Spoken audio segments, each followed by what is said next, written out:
Bismillahirrahmanirrahim.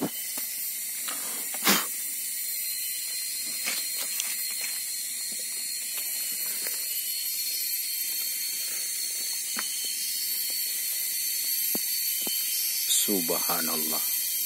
Nah, inilah penemuan lokasi gaharu nih di Aceh Barat,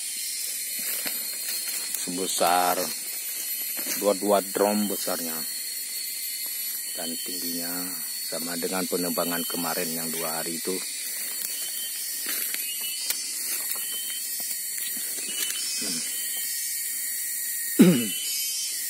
Inilah hutan di Melabuh, hutan di dekat Aceh Barat, Melabuh.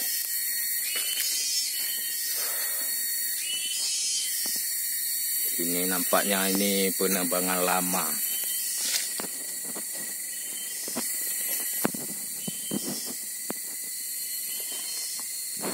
Oke, terima kasih. Itu aja.